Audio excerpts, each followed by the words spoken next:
अहिले सामाजिक सञ्जालमा एउटा भिडियो धेरै भाइरल भइरहेको छ। एउटा नेपालीले विदेशी पर्यटकलाई अपमान गरेको video. Have you taken my consent to record the video? Throw that out.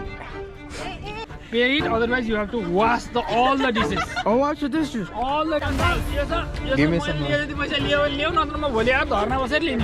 कुरा के हो भन्दाखेरि त्यो विदेशी घुम्दै गर्दा एउटा पिकनिक स्पटमा पुग्छ र त्यहाँ ठुलो झुन्डले खाना खाइरहेको देख्छ।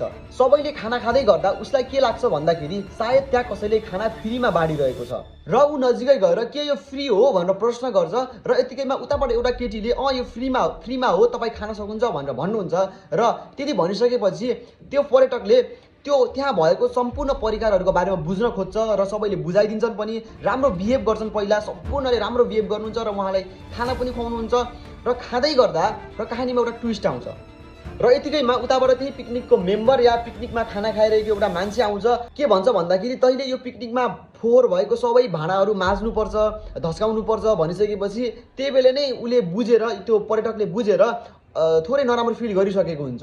कुरा त्यतिमा मात्रै सीमित नभएर त्यो पर्यटकलाई बिचारा तैँले भिडियो किन बनाइस् रे, तेरो भिडियो बनाउने अधिकार छैन या हुन्छ नि, तैँले पर्मिसन किन लिएनस् जस्ता विभिन्न कुराहरू गर्छ।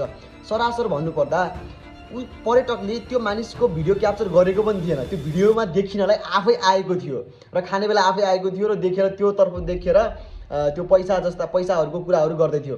बिचरा त्यो पर्यटकले पैसा दिन पनि खोज्छ। पछि उसले बुझिसकेपछि ल तेरो पैसा लैजा, भनौँ न कति पैसा हो, कति चाहिन्छ भनेर दिन पनि खोज्छ। त्यति झगडा हुँदै गर्दा पछाडिबाट ती पिकनिकमा भएका मानिसहरूले दाइ तपाईँले यसलाई किन यस्तो बिहेभ गरिरहनु भएको छ, यो त नराम्रो काम हो भनेर सम्झाउँछन्, तर उसले सुन्दैन। अझै पनि उसलाई के भनिरहेको छ, आएर जबरजस्ती के भनिरहेको छ। यतिकै भन्दै गर्दा कतिपयले त्यो पर्यटकलाई सरी पनि भन्नुहुन्छ। त्यो चाहिँ म एकदमै राम्रो मान्छु, त्यो धेरै राम्रो कुरा हो। कतिपय त्योबाट सरी, उहाँले प्र्याङ्क गर्नुभएको, उहाँले जोक गर्नुभएको पनि भन्नुहुन्छ, तर त्यो होइन।